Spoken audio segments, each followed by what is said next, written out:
All right, welcome to this week's presentation. The world is heating up, and there's a lot of very important battlefronts, battle points, a lot of interesting zones of potential for good and for bad.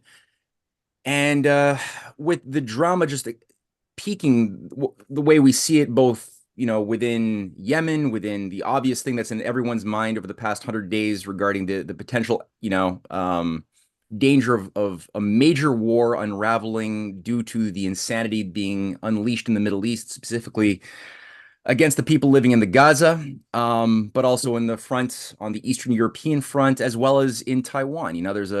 There's all sorts of trigger points. We see great breakthroughs on the multipolar alliance where there actually are adults in the room, thank God, that are making mature decisions about the future of the species. That is very, very heartwarming, but at the same time, there is a lot of insanity. The depths of evil go very, very deep. And the sophistication of the operations of this oligarchical parasite are something that people haven't thought nearly enough about. I know one person who has thought a lot about this is Joaquin Flores. And Joaquin is always approaching his geopolitical analysis that I always appreciate from a very, very informed basis of understanding historical context, some deep matters of philosophy that he's thought about more than your average person, let's just say. And so I really, really was grateful that Joaquin, even though he's sick right now, decided to overcome the bodily ailments and engage in a discussion with all of us. And like usual, what we'll do today will be a brief presentation, a brief geopolitical sort of overview based on what Joaquin has been thinking about, looking at, and wants us to think about as well. And then we'll just engage in a sort of casual back and forth for about an hour, hour and a half. And then again, for sympathy at Joaquin's need to overcome whatever is plaguing him as far as this ailment, Upper respiratory infection. Yeah. yeah, and we'll end after about 60 to 90 minutes. So with that, Joaquin, thank you so much. The stage is yours. Great. Thanks for having me. It's always a pleasure to do Rising Tide Foundation. Um, I think when I said, I'm going to do Christmas, we're going to have a family thing. So it was kind of the end of December. My mom came, visited. And so for all those reasons, and I guess for some reason, January happened to be the month that numerous pieces of proverbial excrement hit a couple of different fans globally. And one of the things that I think stood out the most and that I've had taken me the longest to sort of wrap my arms around has been the exchange between Pakistan and Iran. So this is one of the very big global hotspots, and it's very difficult. And why we know that despite there being very good reasons, not just for optimism, but there being like clear ways that we can confront what is happening, it is important to understand that what is happening are the warmongers trying to globalize the conflict that you could say really began. Yeah, it's almost hard to pinpoint, but you could take your pick really between Ukraine or Syria, Syria 10 years ago or so. But whether you want to say that the war in Ukraine is a globalization of the Syrian conflict, or if you want to say that the color that the Arab Springs were meant as part of a rimland, like to put a curtain of instability around the Russian Federation. Um, all of these different conflicts and things that we're seeing are singularly related. These aren't random. They're not disconnected, and they're not just loosely connected. They're directly, very intimately connected. And so for that reason, we can say that this is a single conflict that is globalizing. And such is always the um, there was a idea, you see, coming out of the theoreticians of what's called globalization or globalization theory, And one of these was that globalization would lead to a decrease of conflict. And why was because, well, conflicts that would increase in any particular part globally, would necessarily globalize. And so we're all, since all the adults are in the room and everything, and since, everyone has got good intentions, certainly that will never happen. And so globalization is a good thing because certainly the globalists aren't going to threaten their profit margins by doing things that are going to, and I'm being facetious when I say this, of course, because the opposite turned out to be true. But the wrong thinking would be that the globalists would never do this because why would they endanger their supply line security? Why would they endanger their profit margins, the predictability of their operation? And and so globalization was trumpeted as a model that would be preventative of war. Yeah. Almost on the same line of thinking as too big to fail. Like this is a global network now, a market capitalist, so-called market driven network, which is really fails, I think, the definitions of both in many ways when you deconstruct them. But they're certainly not socialist or anything redistributive in any kind of grassroots or bottom up way either. So it's almost like we've got the worst of both worlds in this kind of Western global system. But clearly, the globalization of conflict is something that they said would necessarily happen in their model. Now, they said that because it was so unlikely, or that because the players wouldn't allow it to happen, that was they were selling that as a plus. They were selling that as insurance against conflict. That globalization meant peace. So we're seeing now that actually that wasn't the case, and I think that the ideology of growth, the ideology of the Western model has suffered tremendously. I would just say, like in concluding this point, that when you compare the things that the United States is saying to the things that the UK has been saying, they're very, very similar. And when the UK would say them, people would say they would be worried that the US might act based upon the things that the UK was saying, but there wasn't tremendous concern with direct UK activity in the military sense. Nobody wants to be under full Western sanctions, but the idea that Britain was the military threat was not something that countries really considered in a serious way. But now we've reached, and people in the UK are aware of this, now we've reached a point where the US can they damage people? Can they damage property? Can they mobilize across oceans? To a certain extent, but the degree to keep that up and the issues relating to their own supplies have been highlighted very boldly in the conflict in Ukraine. So when you put all these factors together, it's not a surprise that in Yemen, that Ansar Allah, so-called Houthis, are firing at ships that are registered, to being products, either the U.S. or Israel, France, et cetera, whatever it is. Clearly, the UK as well. Clearly, countries are seeing. We saw the activity not long ago with Venezuela. So clearly, countries are, the word you could say, and I don't like word that's so polarizing, but you could say these countries are emboldened. They're emboldened by a series of, not even a series, but a whole process of imperial decay, imperial collapse, yeah, within the U.S. empire. And so within this vacuum, the space has emerged for local hegemons to flex. And you've seen, we could go through a list of local hegemons that have flexed. That would be going down like too much history, because that's been a process like for the past 10 years. that you can see countries flexing, but definitely the Ansar Allah in Yemen definitely flex. Iran in striking multiple countries simultaneously.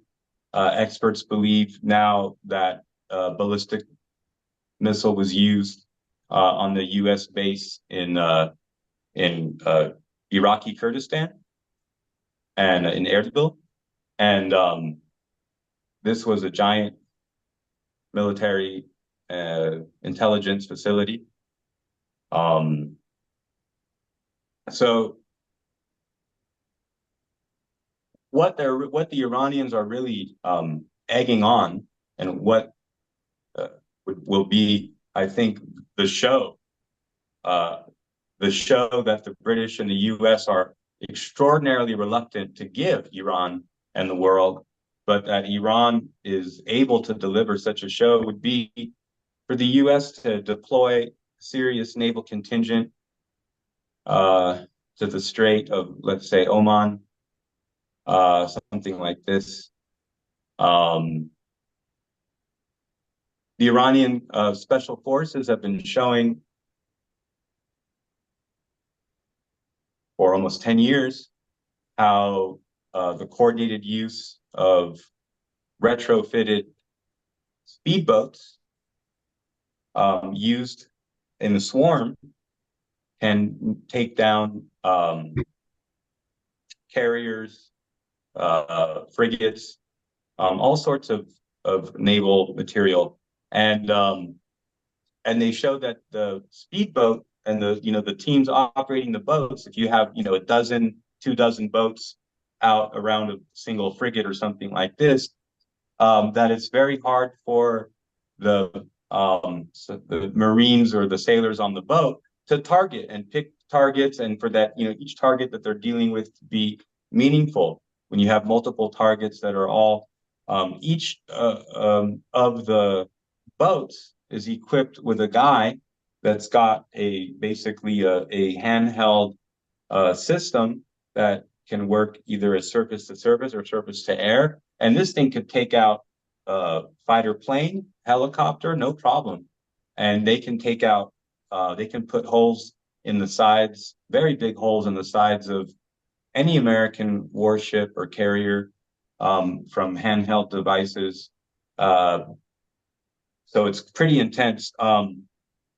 The change in the military doctrine, Iranian naval military doctrine. And now, Matt, now that in the next, 1 year, I would say maximum, Iran is going to be showing off a whole fleet of these same boats equipped similarly, but entirely unmanned. So now what are you going to have when you have speedboat drones you see in the Strait of Oman or anywhere else? I mean, just talking about, the Persian Gulf generally, let's say, or in what about Iranian presence, naval presence, in the Mediterranean, vis-a-vis Lebanon?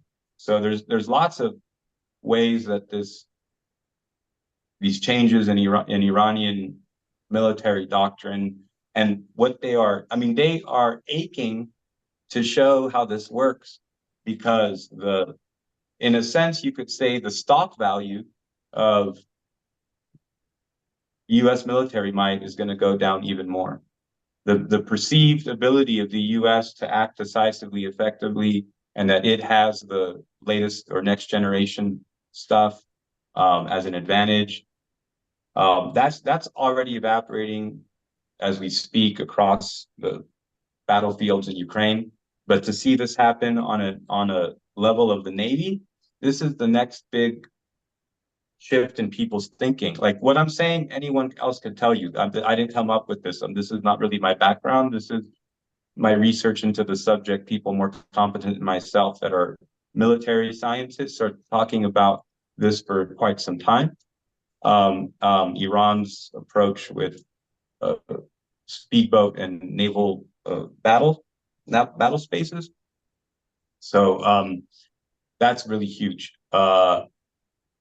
The Biden was just asked recently, and I know there's some questions, but and I want to take one as soon as I can. But Biden just said recently he acknowledged that the strikes on Yemen have not been effective. Um, and but said something very strange. He said, "Are we going to continue them?" Yes. Okay. Um, in the conflict in Ukraine, I think folks may know, but generally speaking, the Russians, I think everyone would acknowledge now, are advancing on multiple fronts and um, are making progress in all of the places that they're targeting for that. And I know that that's circular, but just to be clear, um, and that has changed very much. Like the Western media talk about stalemate. Like we got off of the stalemate stuff very fast. We went into December talking stalemate. We did a lot of talking about, I'm mocking Western media talking points. Like we did a lot of this kind of dance around stalemates, and then no, we're not. They're not playing anymore. It's they're done telling a story about anything. It's very clear that they just need $60 billion. Ukraine needs $60 billion, and without that, all we're seeing is a very guaranteed slow grind. People are talking about the status of Kiev or whether, Poland, how to what extent they should mobilize about 300,000 soldiers uh, to the Ukrainian or Belarusian border. So, yes. Hmm. Yeah, there's a lot of moving parts here. I would say I got a quick question I'll just throw out at you first. Yeah. And there's so many questions I have that I'd like your take on. The one there's Bill Browder recently just wrote an interesting piece, basically warning that or suggesting that as an insurance policy against the potential election of Trump into the presidency, that there should be a preemptive stealing of the $300 billion of Russian assets in order to assist the freedom fighters, in their continued fight to save the world from Russia's desire to annex the world in Ukraine. Um, what do you think of Bill Browder's influence and suggestion? And would this not also blow out the U.S. economy if like the world would just completely lose whatever dwindling faith they have in the U.S. dollar if this theft were to occur? And also, do you think that yeah, I'll just stop it with that.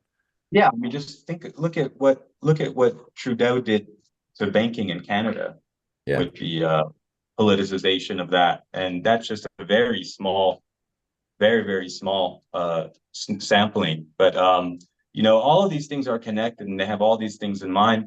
When I think about people like Browder, um, the first word that comes to mind is sociopath or psychopath or something like this. Um, for folks who may not remember, this is someone who was doing equities and hedge stuff in Russia, who came in with a total loot and pillage mentality. He's the personification of Russia's demographic collapse. Like he is the devil incarnate. This is someone who, and he is so his mind is so deformed, his consciousness is so moribund, and he's where he's at with this is that he insists that he was the good guy. I mean, it's not even like, oh, he's misunderstood. I mean, he doubles down on, he just totally deflects. It's totally he was there to save Russia. Those people who call grandma and say, hey, put all your pension into the lottery.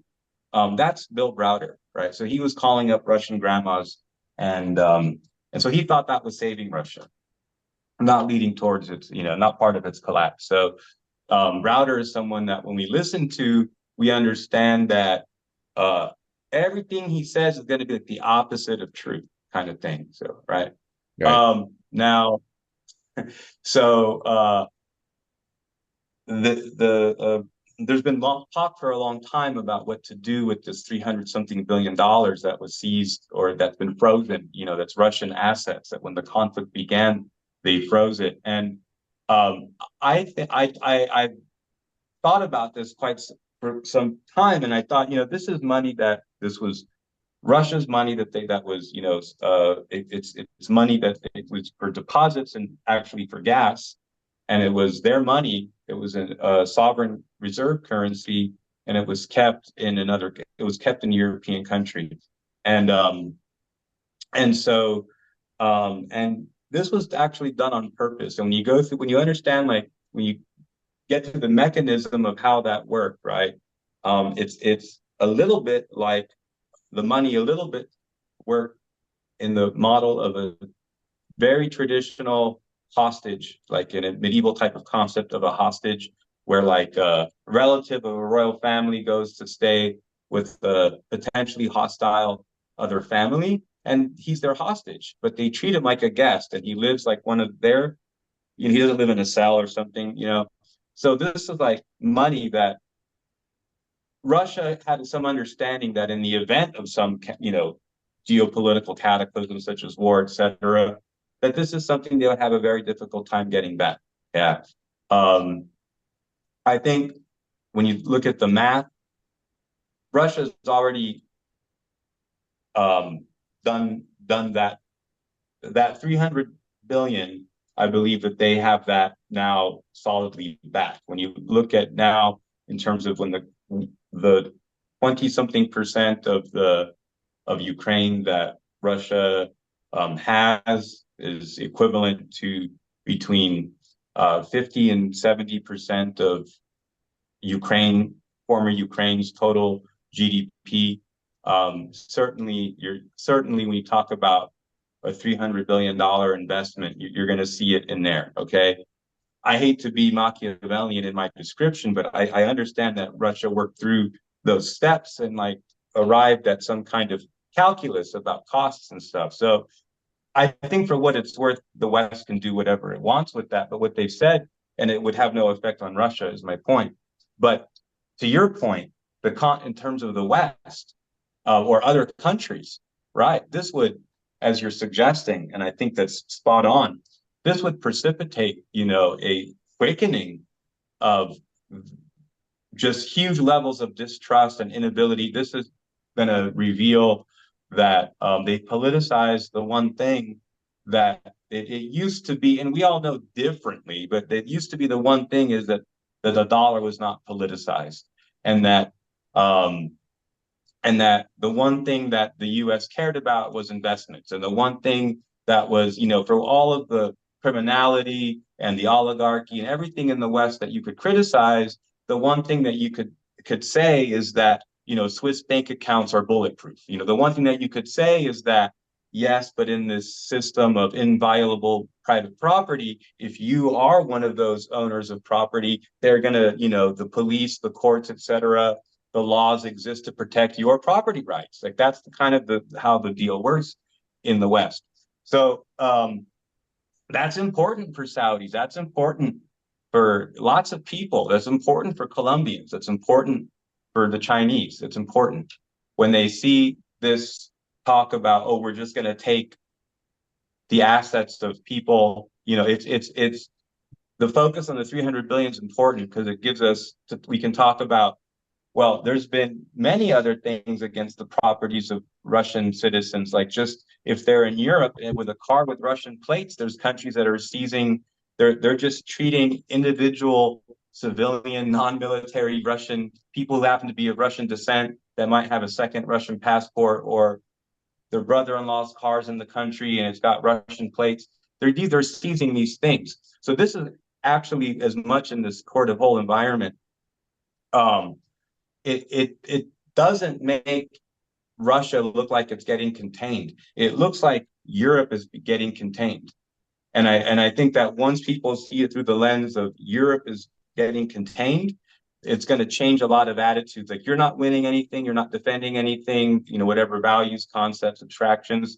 You're just Germany is paying 1.7 times the median energy costs of G7 countries, Matt.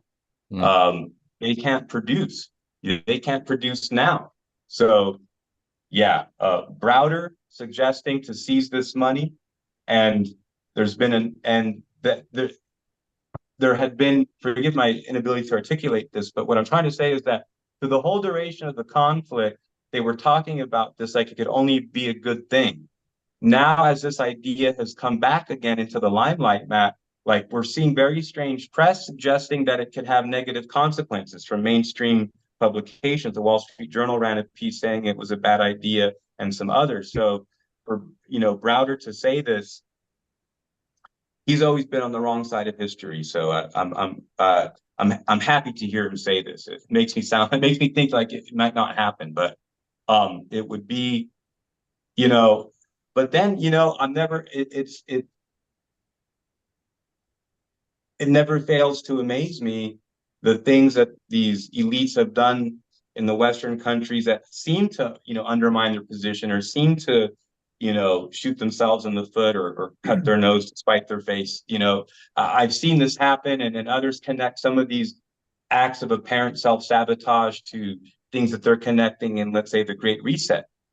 So maybe we want to do something bad. Maybe we want people to lose confidence in the dollar as a reserve currency. Maybe we want people. There's many different theories out there. So, but those aside, and just in a very milquetoast kind of straightforward way, if Browder is saying it, it makes me think that it's not going to happen. The the articles now talking about how the European how is saying clearly that there's no mechanism. Like, how is that a check? Like, how do we get that to you? And who does it go to? You know, is that how do you spell that? Zelensky? Is that with two Y's? Like, how do we write this check out? And who does it go to? And things like this. It's very weird articles people should get into, but they're talking about now why that is not even legal. And it's like, wow, it's very strange to be talking about what's legal now, dude. Like now we're in 2024. So it's a very good question, man. Browder, it always cracks me up. Yeah, he's sort of this Browder. walking, like you said, a Mephistopheles, but a foolish, like low level uh Mephistopheles character who just, yeah, he's a strange psychological case. But no, thank you very much for that very contextual answer. And I've got a few other questions, but I'm gonna withhold. I know that Peter's been waiting for a while with a question, Jerry too. Peter, are you still there? Yeah, definitely here. Good to see you again, XF. Hey, Uh, what's up, people? Great to see you. I got several questions, but I don't want to hog all the time. But there's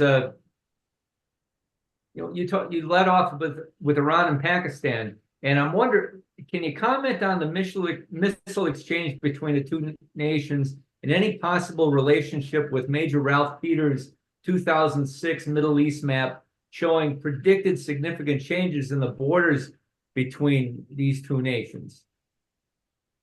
Yeah, well, there's definitely contest over Balochistan region and others, and AfPak in general and Iran's relationship to AfPak and Iran building up its assets throughout AfPak is a well-known phenomenon for some time.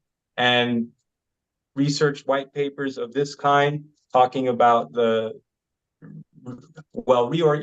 change of the maps is the most direct way to put it, is always going to include geopolitical conflict. You can see sometimes these things when they come in the form of forecasts long before you have, like we have now, we have a broader context of how that can be materialized. It's possible for some of these things need to be arranged, are the pressures are such that you can either change the borders or change the demographics there. And changing demographics is a polite way to talk about population exchanges, which in turn is a polite way to talk about forced removal of human populations from a given geography, which is a polite way to talk about certain types of genocide. So interestingly is that there's been conflict within Pakistan between its what we could call its deep state and its civilian government. Well, you had the Musharraf coup. And even back then, this is going back, 2001, 2004.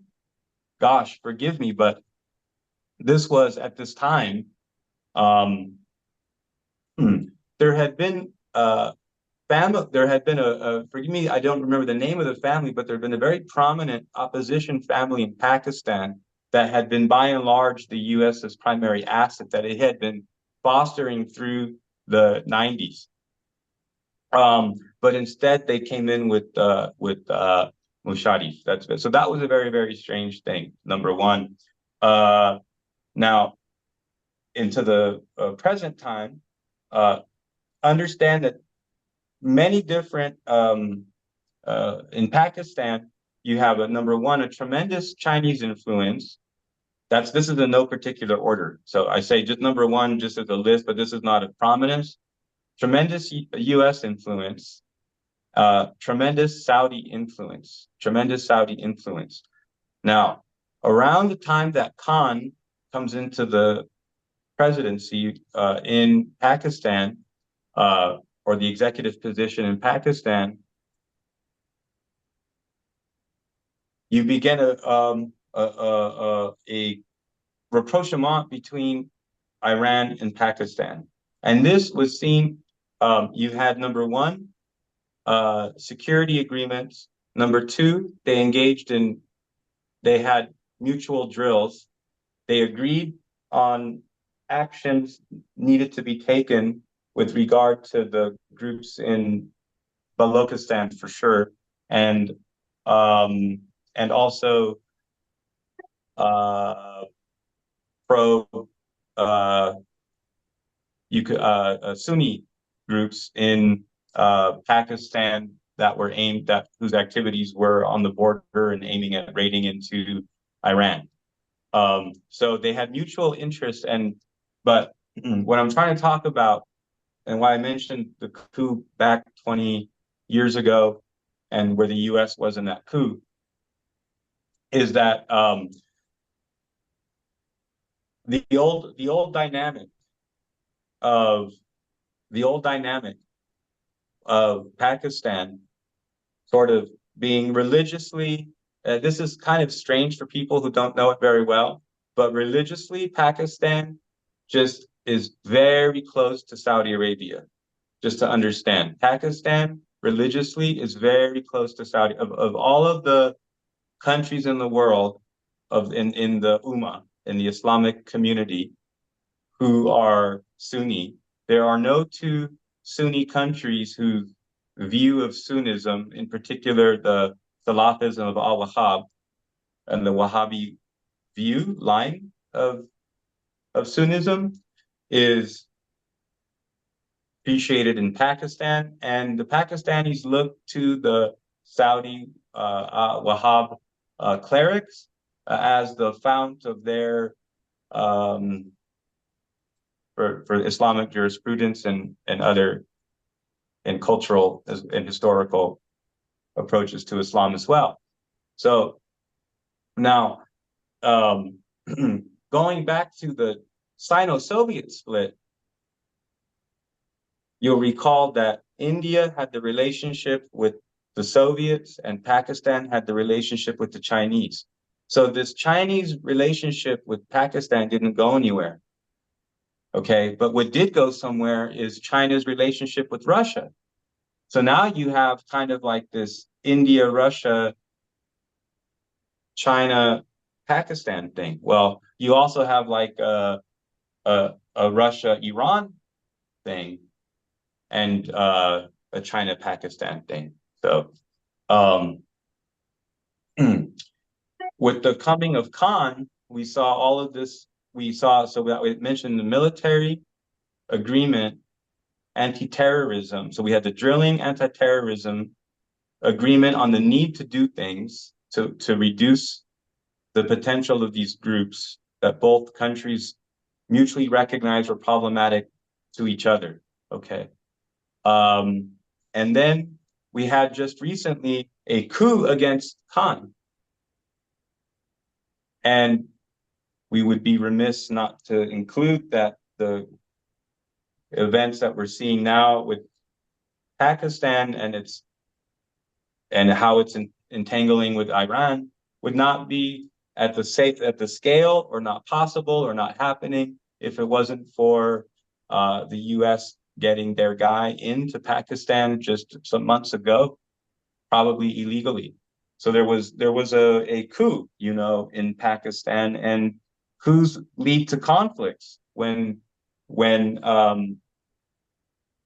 normalized politics was protecting a status quo based upon you would call normality. So, which is not war. So yeah, it's but in terms of now whether there, to what extent what Iran and Pakistan was doing, or what they were doing and firing at each other, like to what extent it was actually hostile to the states, where those bombs landed.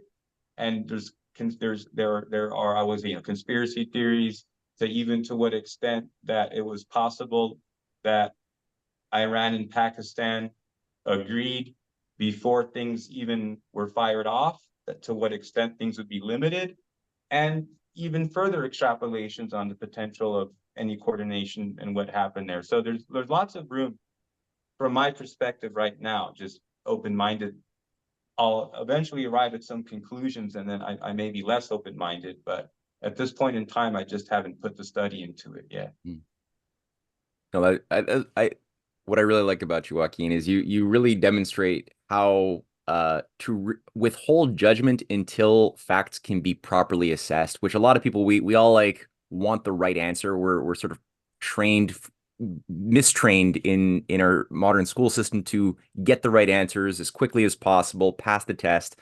And that's not the way the mind works when it's actually trying to develop a proper hypothesis, especially for something as multifaceted as human dynamics.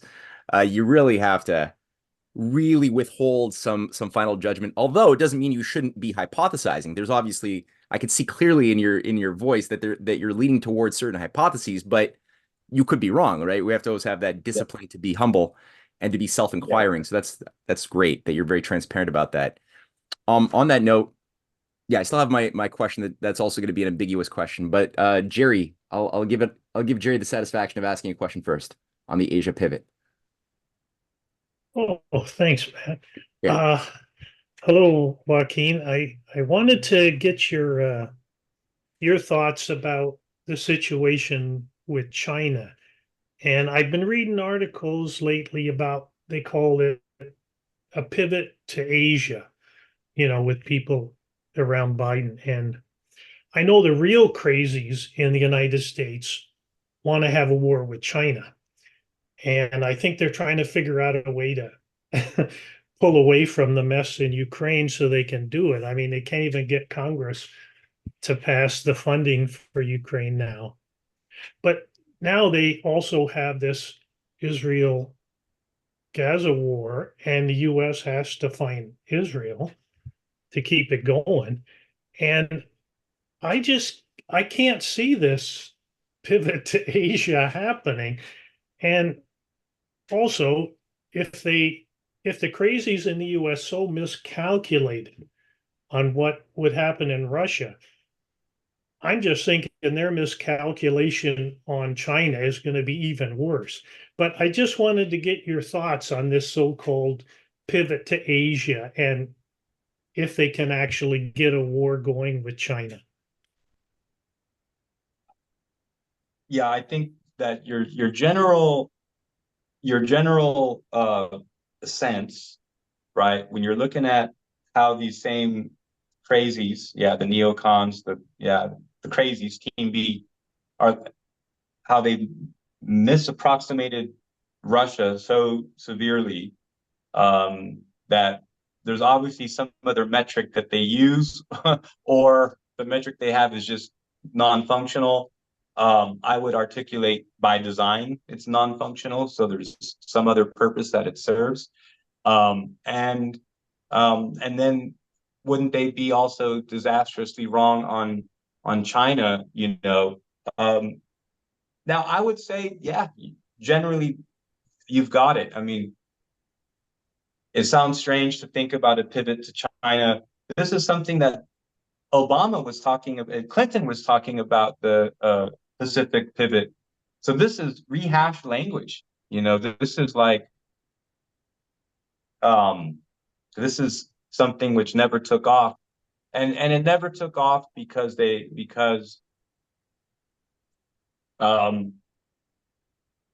can't fool anyone. What you're going to convince Russia that now we're sorry. Oops, sorry. And then, but we need you to, see China as the enemy. And what, in exchange, you're going to have access to all of Europe's, 100 million people that can still afford to buy things out of 600, 500 million people. Yeah, 20%. That's about 100 million people. Or what? Americans those of us who, I guess, still buy things. Yeah, I hate to say it, but Europe and the U.S. are in perfect positions to become production economies. They have nowhere else to go but to become productive production economies. The idea that you're going to pivot to China, this was stuff they were trying to do with,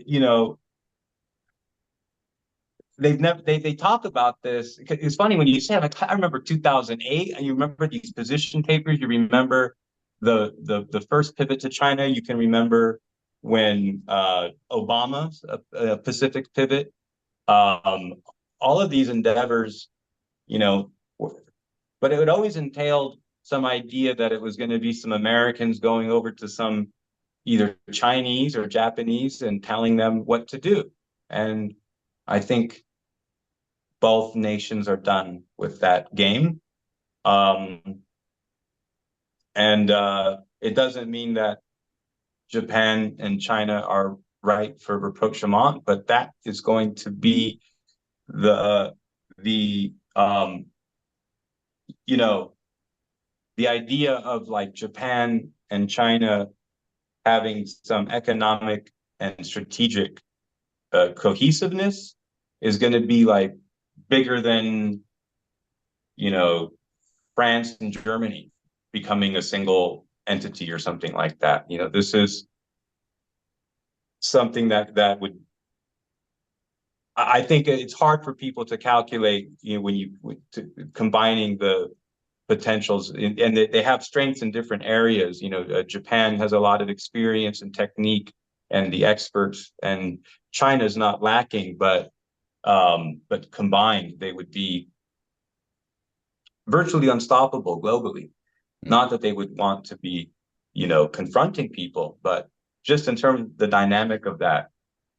So why am I saying this? So all I really see U.S. efforts in the Pacific are purely aimed at maintaining this divide between Japan and the direction of the region, basically. So to keep Japan at odds with the direction of the region. And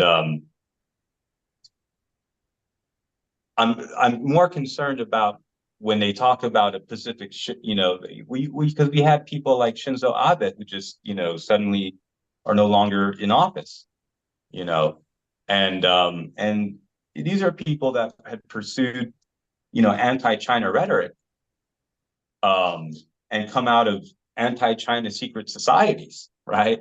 But their practical aims were to remove the U.S. from Japan. Yeah. So if the U.S. would have liked to have believed what he was saying, or to whatever deals they were trying to make, you could see that Japan was looking for a way that it could even become something like a Turkey, that actually be a country that can, not always make people happy, but people would see that Japan does things in the interest of Japan.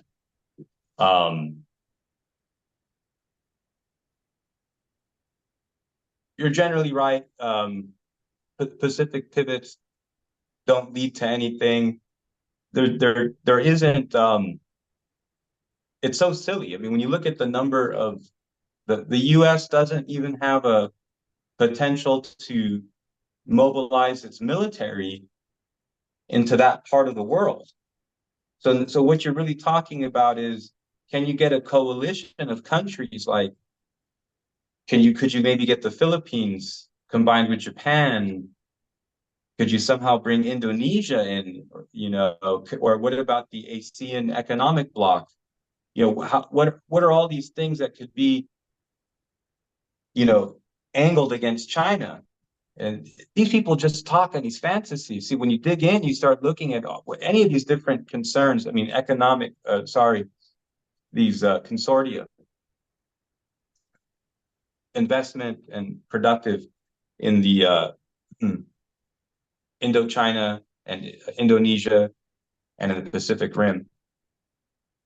Well, what you see time and time again is that it's irrespective of the political position governments involved, whether they love China, hate China. The Chinese are invested in all of these projects at some level. They're not excluded. There's nothing that's excluding China from anything in the Pacific Rim. One of the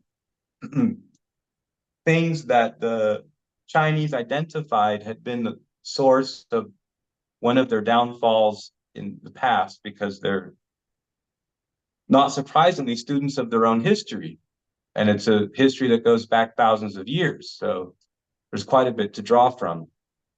And one of their collapses was precipitated by the central government in China trying to have what's it called? A fee to play. If you want to sell to China, that you have to basically pay to play. And so what in the international arena, what XJP has been committed to is having that the roads that lead out of China also lead back to China as freely. So they don't want to create a system of basically toll roads, in connection with taking the analogy of the Belt and Road project and to their historical example, you would say they don't want to be building toll roads, and that toll roads in the past were their downfall. Yeah, I think that's my answer. Kevin Champagne, are you still there? Yes. Thank you, Joaquin, for being here. I have a question about the topic that's been puzzling me a lot since the start of the Israel-Palestine conflict. And I want to preface my question with a poll that I've seen on X. And it was a poll on the French Canadian side of Twitter. And it was made by an account that is, I would say, would be classified as the far right or whatever you want to call it, pro-Russia or whatever. And in the poll, there was about 300 persons who answered the poll. And they were asking, Kalza posted a meme oftentimes where you have a graph of two axes. You have the Russia, Ukraine, and you have the Israel, Palestine, and whether you fit in this graph. And the poll was about that. So there were four options. Where do you fit in that? And there were, of those 300 people, there were about 35% who voted pro-Israel, pro-Russia, and 55% who voted pro-Palestine, pro-Russia. And here's my question. What's been puzzling me is how is the West so, I wouldn't say confused, but so all over the place on the Israel-Palestine question? Because in the Russian conflict, it's anti-Russia, pro-Ukraine. Very clear, no questions about it. But when it comes to the Israel-Palestine conflict, it's all over the place. In Canada, you have Justin Trudeau who's kind of playing both sides. Well, you have, of course, the Biden administration who's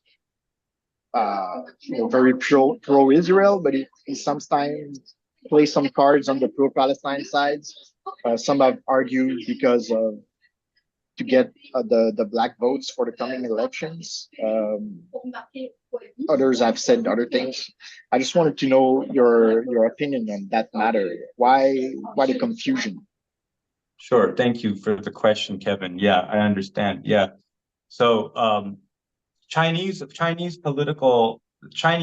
I don't know if it's a political scientist or whatever, came out with a way of interpreting similar poll results. And this one was kind of like a 4-square XY axis with 4 quadrants, like a Cartesian.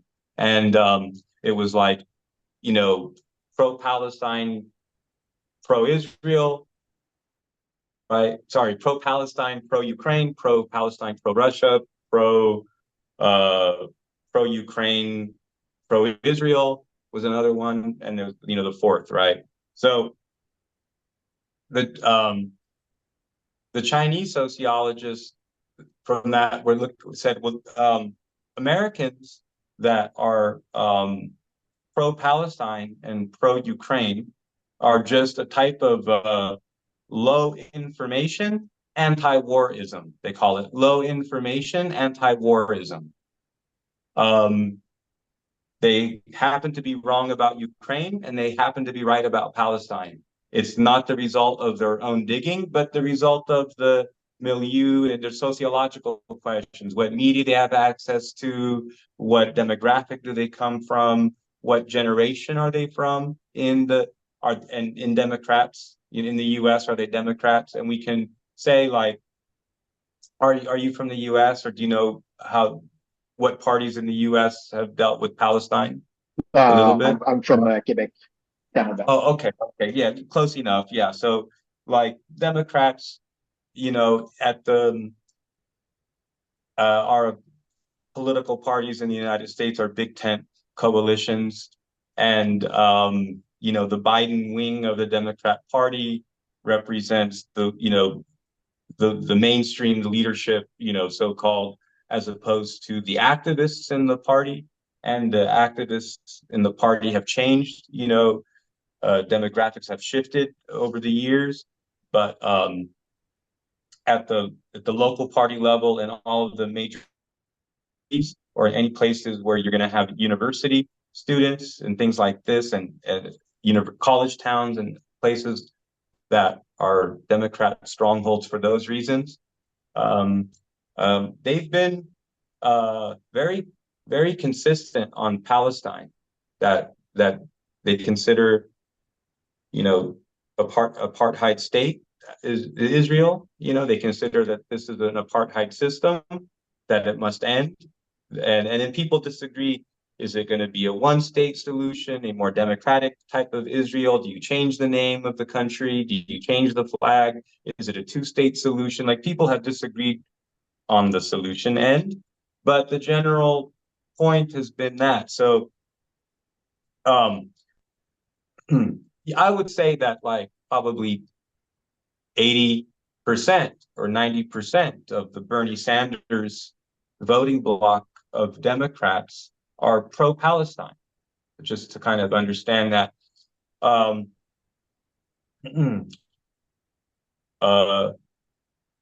People who understand global geopolitics are in the position to understand what Russia is doing and where Russia is, and it's a different take. You have to have a longer memory. You have to follow news sources that aren't handed to you by corporations. You have to kind of search out your own information. And by searching it out, it does a funny thing. It also makes the information more real to us because we put the work into getting it. So yeah, that's a very interesting demographic disparity, like the overlaps and stuff. So I thought the Chinese sociologist Tim Kirby, do you know Tim Kirby, hardcore? Yeah, he actually was the one that shared that first, that the Chinese trying to figure out that those statistics that you were talking about, and they came up with basically that there are low information anti-war people. And I think I follow what that means. You know, the thing is that a lot of the people on Palestine, you know, were not low information on Palestine, you see, but the consolidation of the messaging around Palestine had, through the years of the second Iraq war, like 2005, 6, 7, like, you know, this, right? When you really got YouTube picking up, you really got smartphones with the first kind of video phones and stuff picking up. So people were documenting the stuff happening in Israel for the first time. And it wasn't just, oh, Human Rights Watch says, or some dissidents who are likely politicized people claim they were injured, you know. Now we can see what the IDF and different more radical settlers have been doing this whole time, or at least during the times that things are happening, we can see. So that shifted a lot of people's thinking, first of all. Then you had Al Jazeera come in. So this was an important change in our perceptions, because the BBC Middle East used to be based in Qatar, and it was run in coordination with the owners of Qatar, who are the same Al Thani dynasty whom the British installed and subsequent to their wars with the Ottoman Empire. So the relationship with the Al Thanis and the British are like that of the Al Sauds and the British. It goes back to the Great Game and the, you know, Lawrence of Arabia and all this stuff. So, like, a decision was made to end BBC Arabic or BBC Middle East in this way. And this was happening at the same time that Iran launched Press TV, that Russia launched Russia Today, and things like this. So Al Jazeera was launched around the same time, but it was not like these, because this was an agreement between the British, MI6, etc., which 77th Brigade and British information intelligence networks, to outsource or to create it and have everything be there. Now, this did something really interesting, because it allowed the British to work with the Qataris to produce certain types of documentary and news. You know, the neutral term is propaganda, but I don't mean that negatively, but, you know, to produce propaganda in the neutral sense that actually, while it showed the US occupation of Iraq in a negative light, and Al Jazeera worked diligently to acquire footage from locals, from activists, from people in Iraq, they were operating also as something of an intercept for things, and they were framing conflicts in post or in occupation Iraq with regard to, like, say, you might remember the Al-Mahdi army, and you might remember or Shalabi, you might remember the different characters and groups that the US tried to make its occupation work with, and some were quasi-hostile, and, you know, it was a very complicated thing, because you had the Saddam loyalists who are kind of more like the secularists, but ethnically they're more like, you know, likely to be from Sunni backgrounds, of course, near Tikrit, especially region, city, town.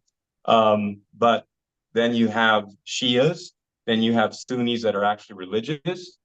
And so Al Jazeera was managing so much of the messaging. And then Al Jazeera was then in Syria during the Syrian war. And they were on the side of the US and Israel and Turkey and Saudi Arabia when they were all aimed at, remember Assad must go. Remember the Arab League removed him and everything like that. So Al Jazeera was producing fakes. Al Jazeera was involved in the chemical weapons hoaxes and the production of war or porn, not literal porn, but I would call it the pornographization of violence. That I would say that it's always possible that it's used at any time, but I consider Al Jazeera to be fake news and a fake brand personally. And the fact that it's the fact that Hamas is also based in Qatar and Al Jazeera is based in Qatar, and then you have everything happening there. There's just so many layers going on there. Hmm. It's a very, very, very, I haven't seen any evidence or it's seen a need for Al Jazeera in Gaza to produce fakes, but they're capable of it. But I don't think the IDF has been, and I say this facetiously, ungenerous with the opportunities for Al Jazeera to produce what you see as real. But know that this is an organization that produced fakes and produces fakes. So it's like, so Al Jazeera coming, as a source, and coming into, press and is it's a very, difficult. It's very difficult because it has through multimedia presentations and through having journalists on the ground, they've done a lot of people, a lot of work for people that people would have had to do themselves, and people might have gotten similar impressions if they'd done the work themselves. But Al Jazeera puts on a plate for you. So it's a lot more, it's like, it's a product, it's a product that Al Jazeera produces. And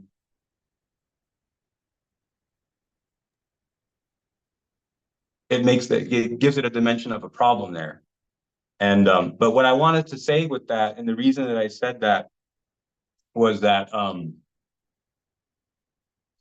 when you're looking at this kind of people who are low information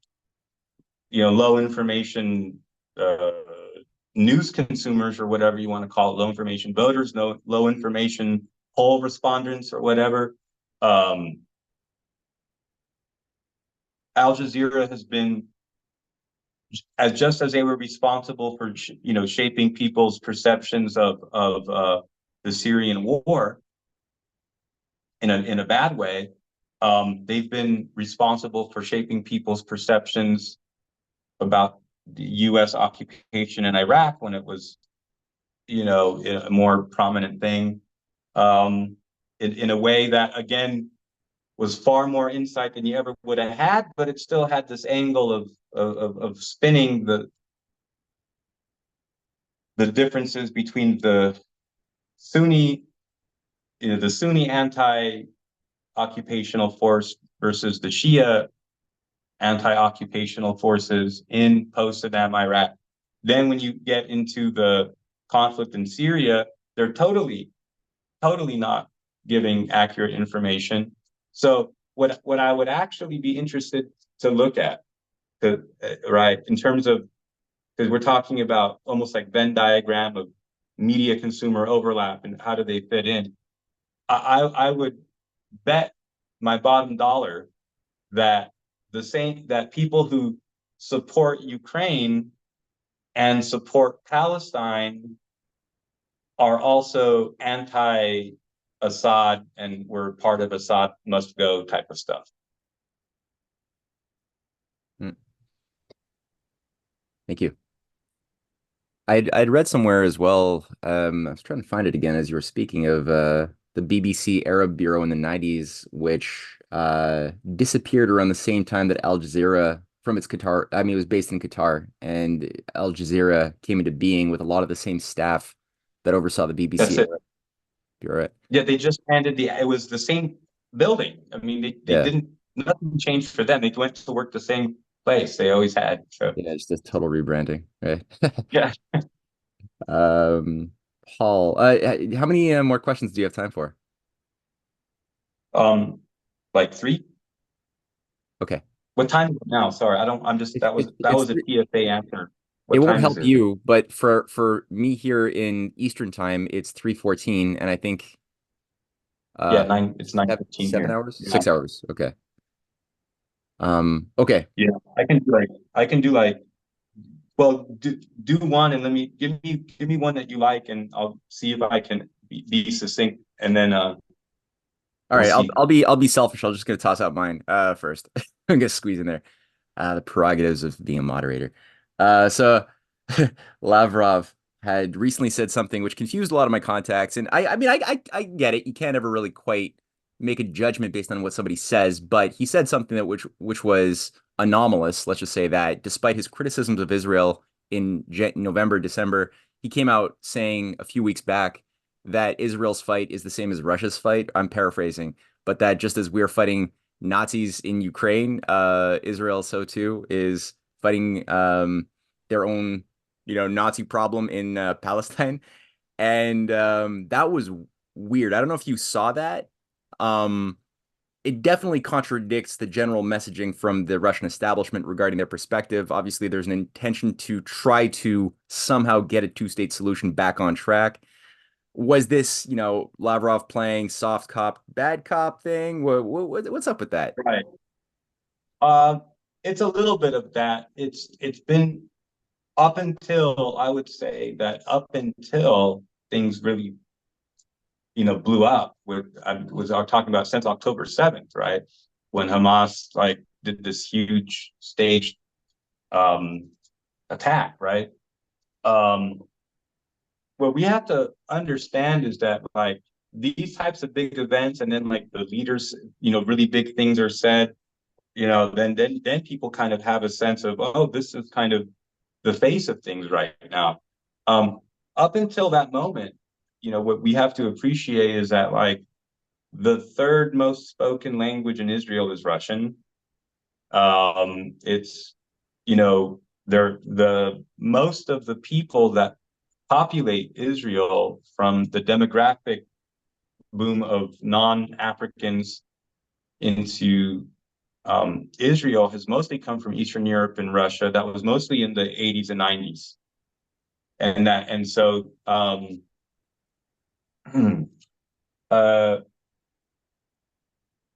a lot of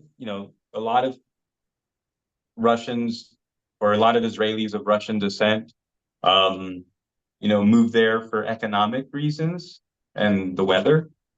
They weren't particularly, Jewish in their practice or Zionist in their political sentiments. And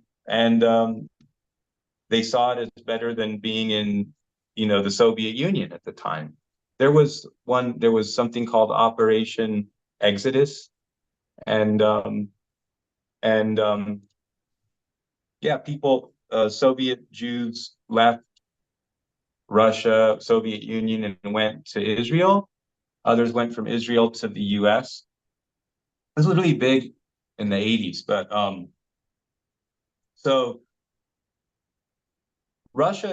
so Israel is a nuclear power, and the U.S.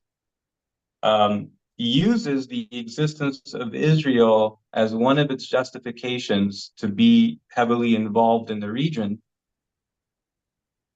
Um, the truth is that even the Israeli establishment can see that the U.S. ability to project power in the region is going down every day. It dwindles. So My colleague Andrew Karibko years ago was writing about how Russia is a balancer of Iranian and Israeli interests in the region, that it's not promoting simply Iran's interests or Syria's interests over others.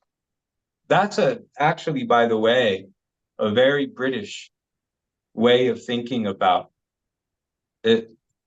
The idea that if you're not winning, that you're losing, and okay.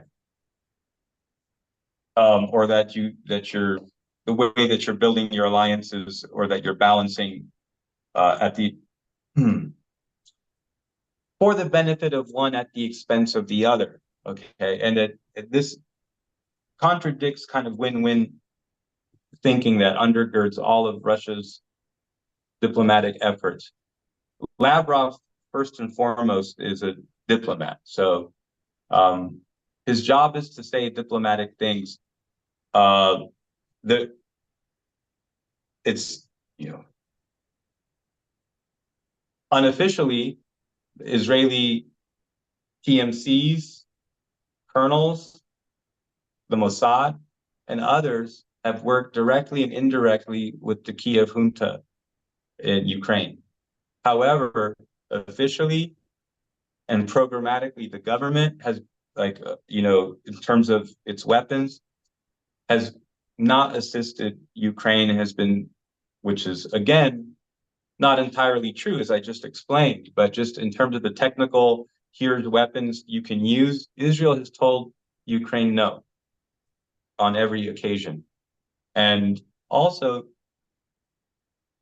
Israel has snubbed Zelensky a number of times, at times critical for Zelensky, and especially right after the October 7th attack, Zelensky wanted to go to Israel and, make this be part of the Ukraine story, which he could see the problem if he didn't, and he was right. But the truth is that Israel definitely sees that in the aftermath of 2015, 2016, the effectiveness of the Russian Air Force in Syria. Israel is not looking to have an enemy with Russia. They're having a strategic difficulty, we can say. But I think that there's very little chance that the millions of Israelis who physically live in Israel now are going to go anywhere soon. And there's going to have to be, the chance of the idea that the state of Israel is going to disappear without them using the 400 nuclear missiles that they have or whatever is another big question. So I look at this in terms of deterrence and diplomacy, but I think that if I recall correctly, wasn't Lavrov pointing out the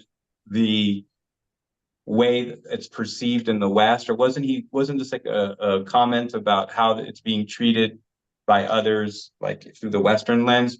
Maybe I misunderstood his quote also, but what my answer was not based upon a generous reading of his quote.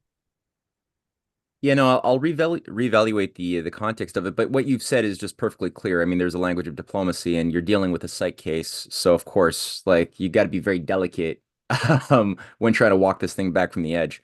So, and the 400 nuclear weapons, or God knows how many nuclear weapons, at the disposal of Israel is a scary thing. It's a scary thing. It is. Yeah.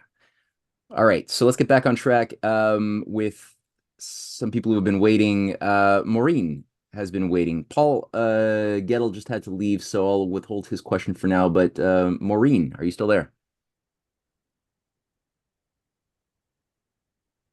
Maureen, if you are there, Yes. you're on mute. Yeah. Oh, there you are. Okay. I'm here. Thanks, Matt. I have a question. It's a bit off topic, but not really. It just seems to be something that's a bit hidden when you're looking at present day warfare. And I didn't know if it came across your radar, if it's something that, if it had come across your radar in different ways. there's something called GIG, Global Information Grid, right?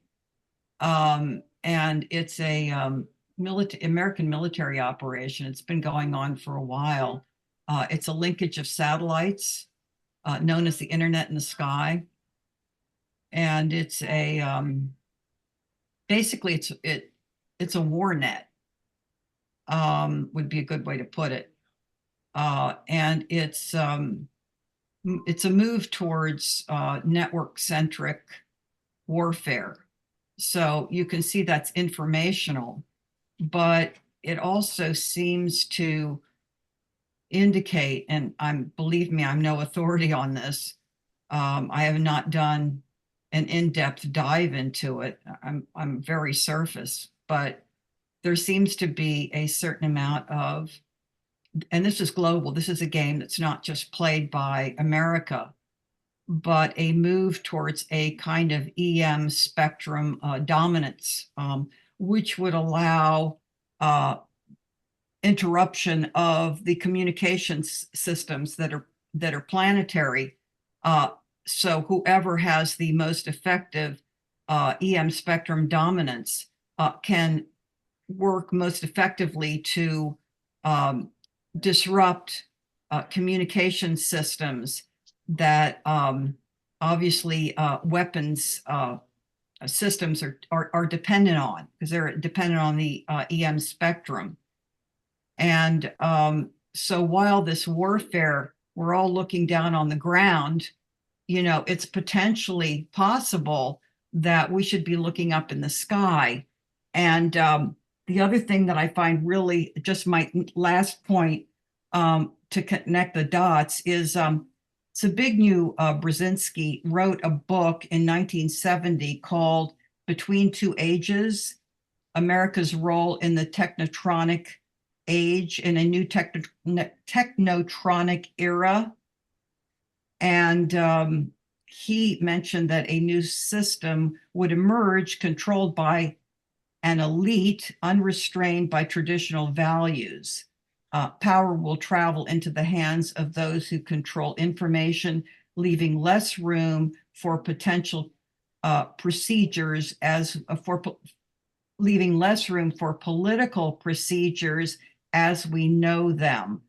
And again, this is informational, but if you control the skies, so to speak, and EM systems, then you control weaponry. So we're looking at potentially a very different kind of warfare from the fairly primitive warfare we're seeing occurring on the ground. So I just thought I'd throw that out there and get your take on that. My colleague Leonid Sabin has written extensively on net-centric warfare. He's written probably one of the more authoritative Russian texts on the subject of this net-centric warfare. I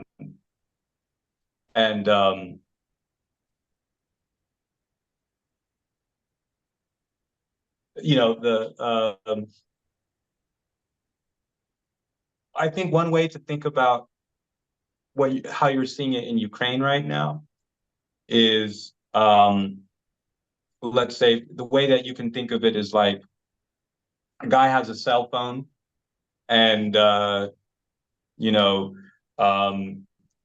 it's already got tracking his where his location's kind of GPS, but more encrypted GPS, let's say, but not. And there he is. So it's his communication, but also his location. And then there's an event, a kinetic event, fighting, shooting, whatever happening where he's at. Okay. And the fact that that's happening is then communicated from his device in a more direct, like peer-to-peer way to other units, and other units in the vicinity are notified the number of people that that guy's dealing with, the number of units, what those units are, and then what type of what type of units would be ideal for responding to that based upon what's available right there. See, all of this is like real time. Just think about, for example, like when they talk about the Internet of Things, or like smart technology, like smart refrigerator, smart TV, smartphone, and in terms of like what food is in your fridge and like when do you need to buy more milk or something like that based upon how much milk in the fridge, your smart refrigerator senses. Okay, this is like with munitions, weapons, and stuff. So think about like the Internet of Things or like the smart appliances in terms of like warfare. So that's one way to approach like net-centric warfare. When you're talking about like electromagnetic, that's obviously a going to be something that you use against. That's gonna your use of EM, electromagnetic weapons, are gonna limit your opponent's ability to be using, a global information grid or real-time information that's being processed by computers that are local or are not, whose attentions are not divided or not from a big supercomputer, but many different computers that are talking to each other using the internet. Okay, so this is see once we get what they mean by gig and EM and net-centric warfare and these things, and once we describe them in terms of like, show me what does that happen in the battlefield? Like, show me what that looks like. Then you're actually like, oh, okay, these are things that you could even like imagine, for example, like in World War II or Vietnam, the guy with the radio and where you basically things that are third generation warfare, right? So where you have small units of people that are able to being in constant communication with radio, so you can fight in a different way because you can have platoons go fight and where you don't have to keep track of your line or keep, it's not like warfare before radio. So gig and net-centric warfare are continuations of that same development that allowed for small contained units to be that the unit itself was in direct communication with a command structure, but also simultaneously in, peer-to-peer or, whatever, communications with, let's say, nearby units. Maybe you need some support or something like this. So anyway,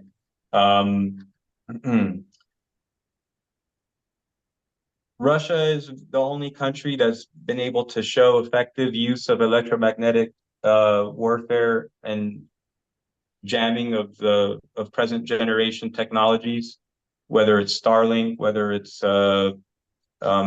digitized encoded transmissions for we would call them radios, but they're not they're not radios. They work like radios, but they don't use radio technology. But also all these are next generation, and Russians have been able to jam these in. The jamming of these communications is considered to be largely responsible for the failed counteroffensive. But I would also say that when people talk about like when people use words like integrated command and control, this is like synonymous with gig, and this is synonymous with net-centric warfare.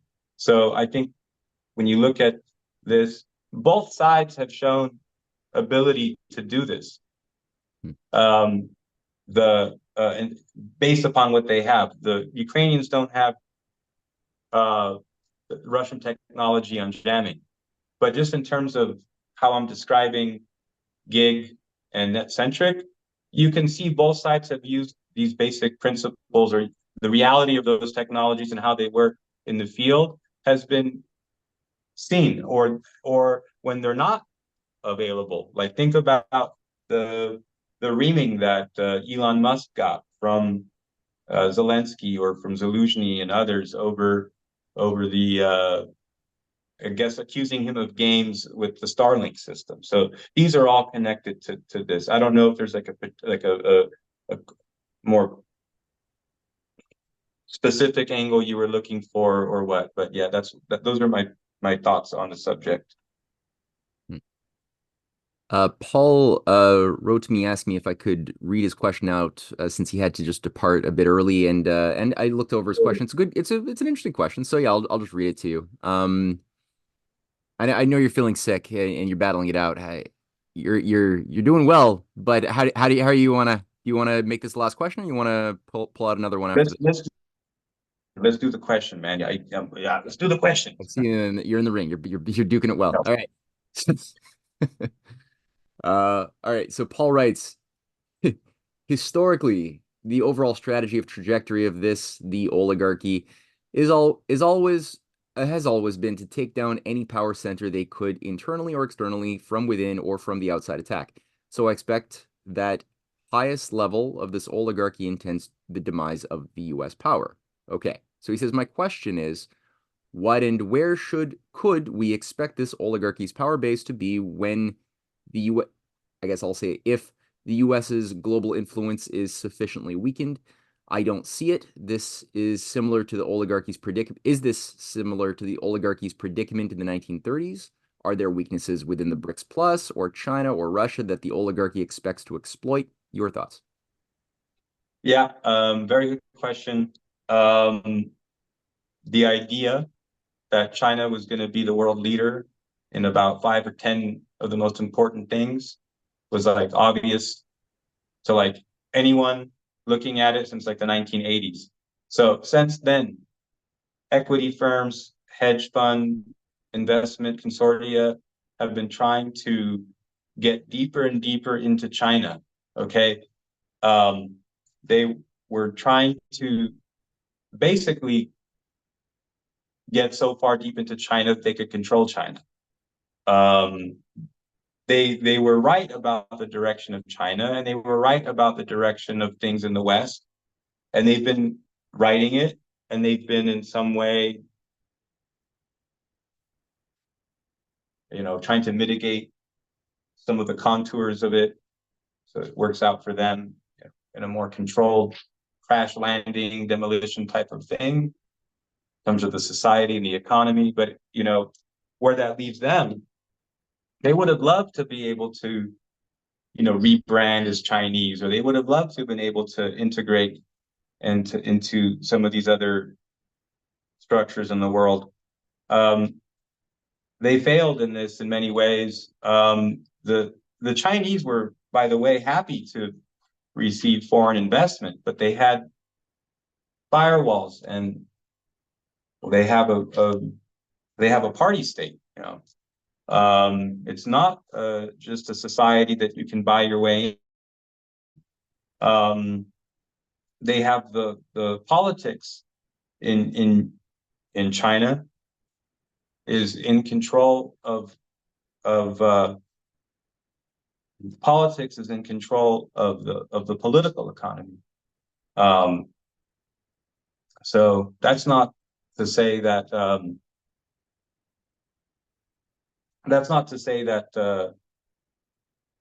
that people like Soros and others who had been talking up China for decades and had been acting as if they were like a Hollywood producer. They were overselling their role and aspects of China.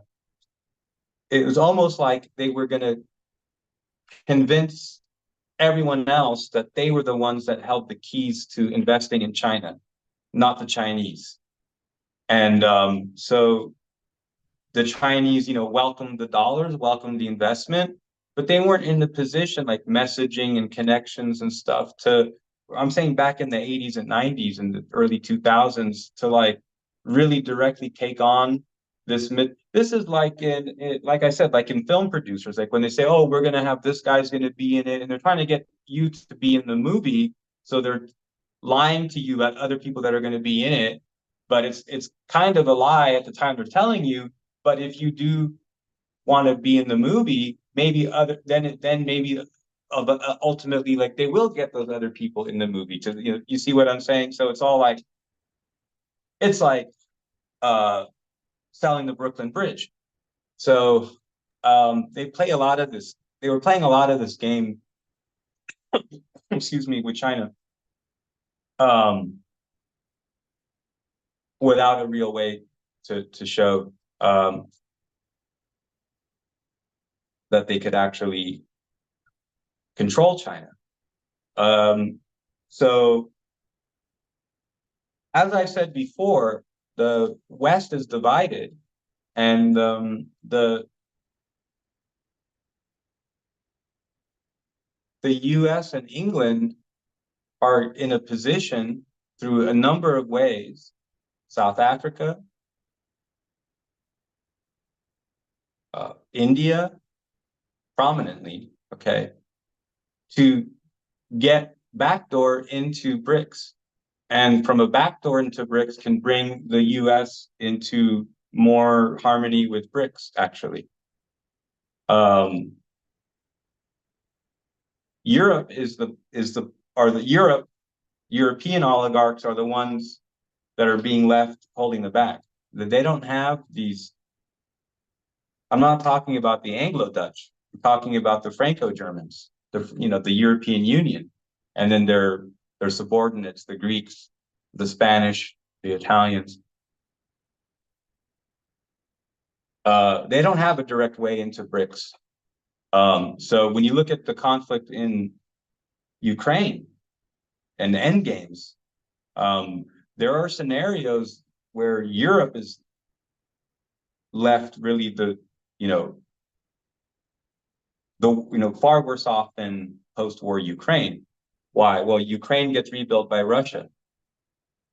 Europe is then in some kind of state of permanent economic war with its adjacent bloc. So the main power base, the city of London, Washington, New York, Wall Street,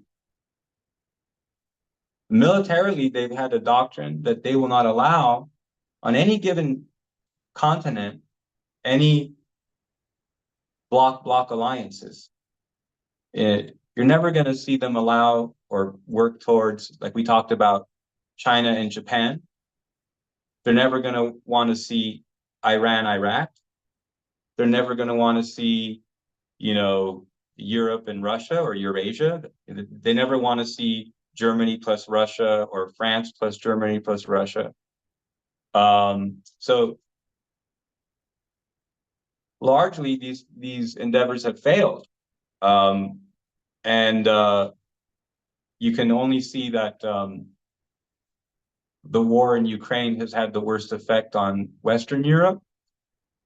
If you secondly, from the lives of Ukrainian people affected by the war, the most negatively affected by the conflict in Ukraine, you would think, oh, the Russians, right? Because no, it's Europe.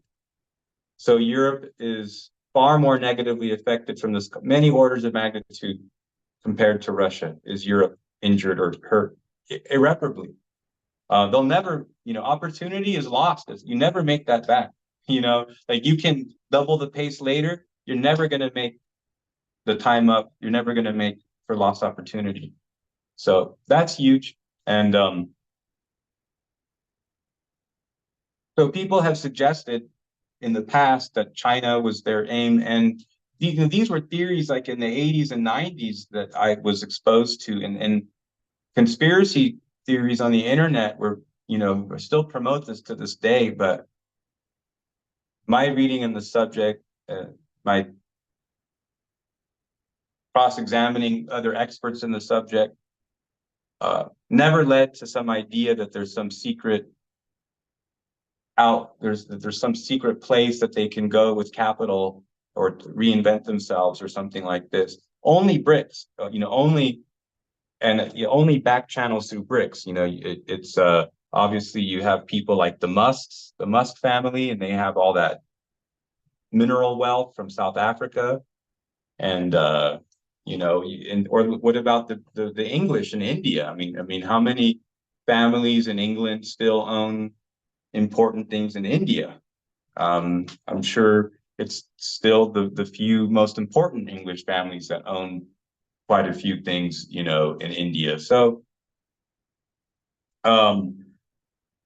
in terms of natural resources and things like this. So, there are ways for it's going to be much more difficult for the French or the Germans to, they're the ones that are kind of between a rock and a hard place. So, immediately what that means is that accomplishes the U.S. goal of the revassalization of Europe. They're succeeding in that right now. European companies understand very clearly, just like how the war economy works, the real economy works the same way. It's like, oh, the US is actually excluded in effect from many of these sanctions that Europe has on Russia. And people aren't aware of that the US has created its own exclusions to many of the teeth of these sanctions that the US has Europe place on Russia. So think about think about, you might have thought of this as friendly competition, but think about a European firm and an American firm. Well, that are in the same business, excuse me. Well, now this creates like a much greater chance that the European firm is just going to become a subsidiary of the American firm, so they have access to the back door out of the sanctions, or even all the way into BRICS.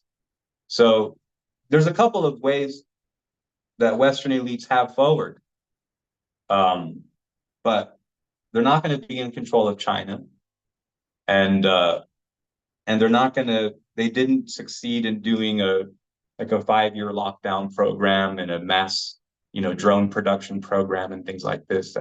Those were things they would have loved to have had. Think about this war in Ukraine. They would have loved to have people on lockdown for a number of years.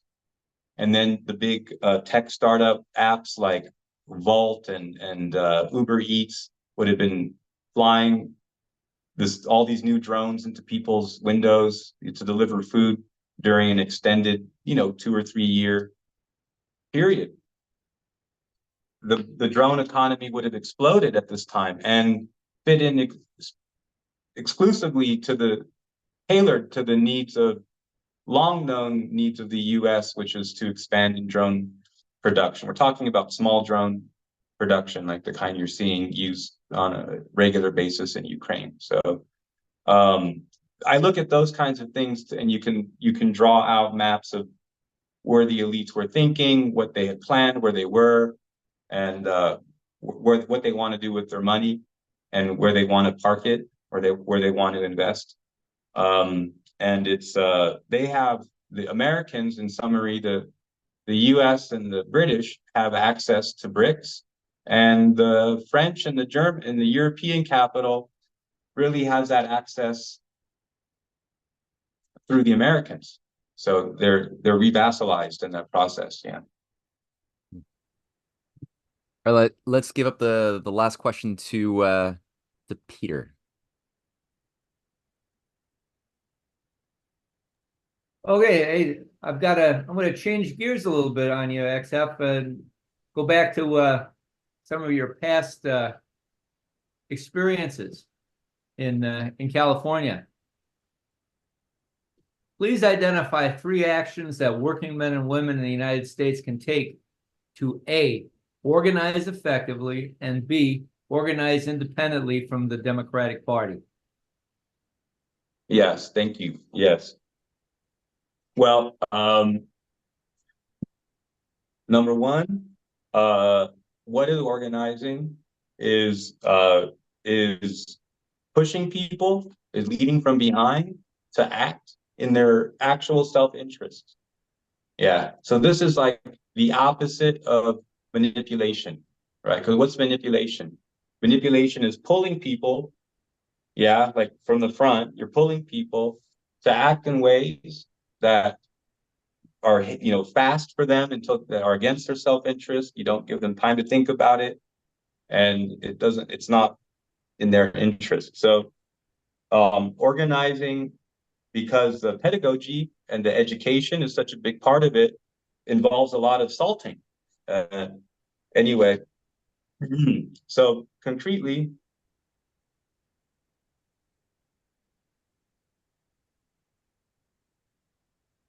identify the types of work in the country that can't be outsourced because of their direct physical nature to the direct service or the good that's produced here. Okay. But also, I think in general, the profitability of outsourcing to other countries is going down a lot. So there are some factors that work in favor of working class organizing in the US in the context of the rest of the world catching up. So that's been good. Where the Democrat Party has its stranglehold in the US primarily is over organized labor. And then second from that, there's a lot of small groups that are not connected to labor, that are, you would just call them pluralist institutions. And some of the things you might, Sierra Club or whatever, but some of them are very strange. And these represent, it could be, anything, but they represent more of the demographics of the liberal wing of the Democrat Party, the liberal progressive wing, as opposed to the labor left, right? So the labor left of the Democrat Party, though, they need all of those voters or they don't win elections, right? And this is happening mostly at the level of labor unions. So um, I'm an advocate of decertifying corrupt unions. I'm an advocate of organizing new unions. And this is not just for, I'm not saying, oh, and then politics and elections. No, we're talking about social change in society. Um, and and unions, labor historically is a proven effective method under certain conditions. And many of those conditions have returned. So I would say labor organizing, community organizing, and knowing what organizing actually is, like I started with. Now, politics is local, and the internet is weird because even though you have a greater chance to meet people quickly that you could identify with more readily along things that might be more complex or more developed in the arena of value, philosophical, or long-term aggregation of media or news information in very specified arenas, is very different from people that you meet in the real world. But people that you meet in the real world are sharing, physical spatiality with you, which means that in wherever you are physically, there are socioeconomic and political issues there. So those have to connect you. This is not about finding and building small hobby groups with people or affinity circles over great geographic areas. Those are very important. We have this here. We continue to build those. But where we live, over the issues that exist there, because people, whether it's the school board or the kids or the police, there's many things. And as every day as these issues are, these are the real ones, and these are the ones that connect people to the larger questions.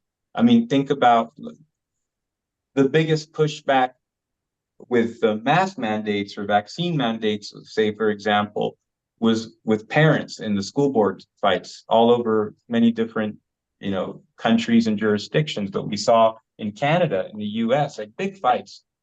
And that underscores the point I'm talking about the local nature of real politics. You know, labor and community organizing around real issues that are affecting you right there. That local leadership is either important in taking a first step, in taking the initiative, or in establishing that this is like the agenda of the day. How would you call it? Like that this is the issue, you know, even if at that level, maybe you need more like the governor or something like that. But local politics is a very important place in terms of building political power. So because the Democrat Party or any party is just a big tent, what we're talking about is what is that tent made out of? And the truth is that like the groups that make up other constituencies of the Democrat Party are groups that base their worldview out of the privilege of not having to, or just from privilege. I mean, if you're an environmentalist, you could be from any, you know, background in life, and you could have good ideas or bad ideas. If you're an environmentalist that comes from a well-to-do time and place, you might not realize that the environment saving laws that you support are going to put more people out of work, you know, than anything else. That might not even occur to you, and it might not occur to you, you see, because work and money has not been an issue for you. So you have such a broad and disconnected different coalition that makes the Democrat Party. You know, of course you're going to have the labor and productive economy unions, you know, electrical, Teamsters, builders, auto workers. They have been, you know, they are totally opposed to things like NAFTA, WTO, TPP. These are all things that Democrats have been pushing. Peter, it's like every anti-labor trade agreement that you could think of is the one that, specifically when you look what's going on, it's the Clintons, the Trudeaus, the Arderns. These are the ones that are promoting these. So what does that mean? And how is it that the spokespeople of labor are in line with the politics that destroys the foundation of a working class? And that's obviously, you know, the problem that we have. So what people don't always know is that all those people can be voted out, and it's actually easier to build power in your union and to change leadership in your union than it is to change leadership in your city or to remove a senator. You know, but people don't think of taking power of their unions in the same way. If you pay dues, you're entitled to file a claim with the NLRB, a decertification claim. This is not like an individual complaint. We're talking about you get a number of supporters going on you know, everyone get your signatures together, and you can actually take power in the union. People don't always understand how much money is in these unions and how much money disappears from these unions. Peter, if you have, just for example, 100,000 people, right, and they're paying $20 a month in union dues, right? So that's 10 times 100,000 is $1 million. Yeah, you got so that's $2 million a month, right? Just from 100,000 employees. So that's 24 million a year for 100,000 employees. You can do so much organizing with that. It is incredible. So there's such a big fight over unions. People understand how much money is involved. The dues that come out of workers' paychecks and go into the union coffers, and do Democrat senators at the national level have their hands? Are they getting kickbacks from Bahrain or from China or whatever? For sure, yes. But domestically, without the support of all those little $20 and $30 and $40 a month union dues, and without the get out the vote machine, the Democrat Party could not win in a single election. So yeah, if you want to, depending what your goal is, we could be answering any number of different questions: how to stop the Democrats, or how to reinvigorate working class militancy. There's actually two sides of the same equation. Yeah, it's really the same answer.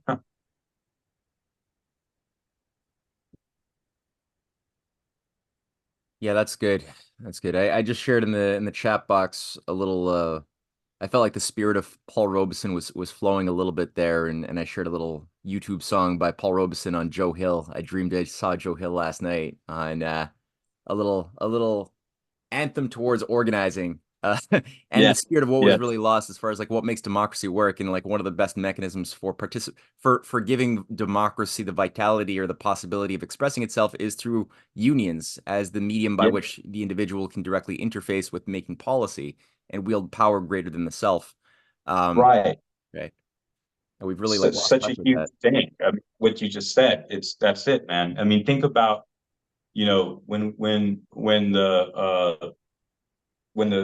the creators, conceivers, and drafters of our Constitution were thinking about the issues of enfranchisement and the issue of political power. The idea, at that time, this is at the same time historically that you had, Adam Smith writing about the wealth of nations and writing about, he gave the example of the pin factory being this kind of soul crushing experience where human beings are transformed into cogs of a machine. And he questioned whether that was really a good thing. He understood, though, that the wealth of nations did lay in the rise of what we now call the first industrial revolution. But what's so interesting about that is that as much as we understand how important that is, it's like as those companies grew in power, and people went from being landowners, people went from being sharecroppers, people went from being tenants and farmers, to being employees of big, giant companies with hundreds of thousands of employees. This was not a thing happening in the 18th century, but by the close of the 19th century, it was much more commonplace. And the idea that democracy, ends when you go into this facility, and the idea that here's this huge part of our society, it employs millions of people, and it has tremendous political and economic influence over every outcome, whether from war to inflation to the decisions that the president makes. But yet those companies who couldn't make anything if it wasn't for its million employees, the idea that those million employees don't have any say in that is crazy. So, I mean, yeah, the idea of industrial democracy is what we're talking about here. And this is an idea, it's also an American idea. And you had, anarchists like the IWW, Joe Hill, and you had, Eugene Debs and others. There's so much forgotten American history about this. And, it's important that we also tell the entrepreneurial and individual and freedom component of the American story. But we're going to get that story wrong if we don't understand that solidarity and collective action are just as much of American freedom and the American experience as the other. Absolutely. Yeah, well said. Yeah, and I think just a lot of people have just become so demoralized, just like they have for the nation state idea, which is why they've given up on the idea of fighting to use the nation to defend us and to do battle with the oligarchy. So too, they've kind of lost faith because of the obvious corruption of the CIA Yeah. operation, the FBI, the Trotskyists who have been infiltrated into unions over the decades to like almost be to just like the nation state, right? To almost induce a lot of these things to become the embodiment of incompetency and corruption. And then people say, "Oh, see, the union is the problem." And it's like, wait a minute, what about the the FBI, CIA ops that Right. took over and infiltrated this thing from within? And what about that? Maybe we should take Yeah, these things. people, no, and then people are very interesting because they understand the FBI is the problem unless it's saying something that fits their whatever condition is. Like I was sharing recently your MLK piece about how not assassinating him a second time. And and it was people someone didn't read it and they were like, just something stupid and smarmy, like, well, then why did the FBI have records of him doing blah, blah, blah, blah, blah? And it's like, you apparently just didn't get the assignment. The point is that the FBI makes this shit up whole cloth. They like invent it, they don't, So anyway, it's Yeah. the FBI. Yeah, Or the FBI says it's the wildly union, ironic. I got that too. There's FBI says that so many Agba was conservatives. corrupt. I know, and there's so many people, especially from the conservative anti-Great Reset bent, who understand the fraud of Russiagate, who get the how the FBI is their enemy, and yet as soon as you say something good about MLK, it's like, oh yeah, Right. but J. Edgar Hoover proved that he was a orgy, drug doing, Satan Right. worshiper. It's like, wait a minute. Yeah. Yeah, that was a program they held called COINTELPRO. Yeah, and I mean the FBI had leaders of the Black Panther Party hating each other. They had like leaders of the Black Panther Party thinking that they had written each other nasty letters. They were writing fake letters on behalf of other people and then causing fights between people. So, Yeah. yeah, it's very good work that you did with that, and I keep sharing it. But it underscores the point about the stakes at play and the lengths that these people will go. Talking about the FBI to defame and to derail movements, to defame leaders and to derail movements. Absolutely, yeah. Right. You can see sort of another expression of that too with many people who tend to be on the right who were just before October 7th marching hand in hand with Muslims against the wokeism and brainwashing in the school system all across Canada. It was really bold. And then literally the day later, they're all like they're breaking completely apart, completely siding unquestionably with anything Israel does as being great because they watch Tucker Carlson or rebel media in Canada or something else. Or inversely, these same people are often also saying, "Oh yeah, the FBI and the CIA are part of the deep state to destroy and enslave us." But at the same time, what the CIA or the FBI is saying about, or the Five Eyes is saying about China taking over our government, and that we have to presume is true. That information is Right. fine. We should be afraid and hate China much more than and believe these patriots in the CIA or CSIS who really care about us for some reason on this point. And it's just like Yeah. Yeah, a you lot of can see dissonance. who the gatekeepers and like you can see and some of these Telegram channels out there too. It's like it's so conspiracy about the deep state and blah blah blah, but then it's sort of like, but yet all the same people that Nikki Haley says are the problem are still apparently the problem. So like North Korea is the bad guy, Iran's the bad guy. Very weird. Was he saying? Kevin's saying Islamophobia was. I've seen a couple of these great comments and the one before too. Yeah, Mhm. the Islamophobia, but Yeah. It really is that. yeah, It no, really is like a little button, right? On yeah, it, on the machinery of the they zeitgeist. have like it's the the gambling that they're going to be able to divide counter-hegemonic movements based upon everyone's disparate, interpretation of geopolitics. If they're gambling on that, they're not going to win. Um, people are fundamentally driven by the real issues that are affecting them and their family.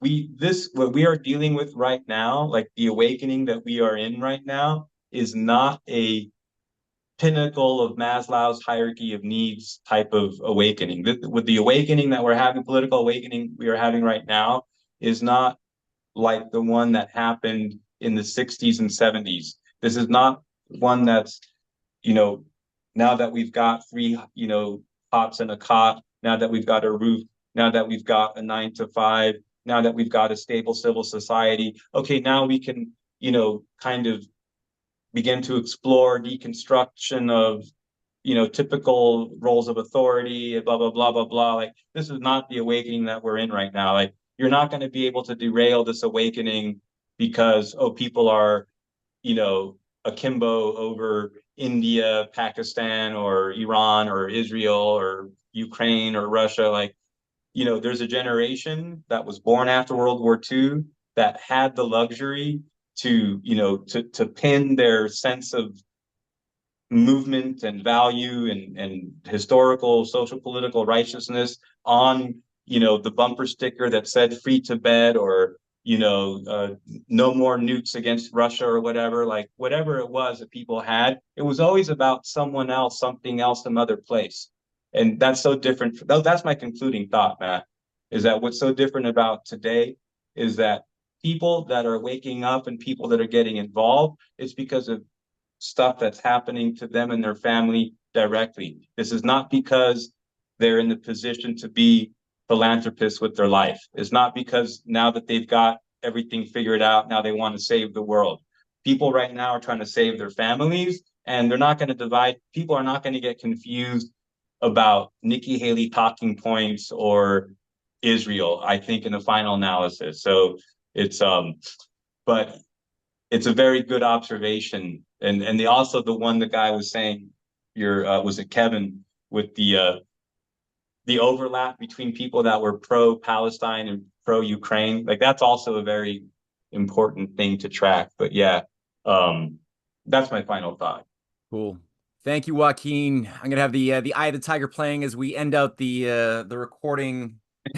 No, this is actually going to be on YouTube. I am going to put Eye of the Tiger on for the recorded version on YouTube. That's going to go up. Oh, so thank you so much for pushing through your sickness. I really do appreciate you sharing this wisdom. Next week, we're going to have Gordon, my colleague at Badlands Media, who's going to come on and discuss the British East India Company in the Middle East, British intelligence warfare for a few centuries back. That'll be fun next Sunday, 2 p.m. Until then, thank you enormously for this briefing and the insights that you shared. And thank you, everyone, for sharing this Sunday with us. Peace.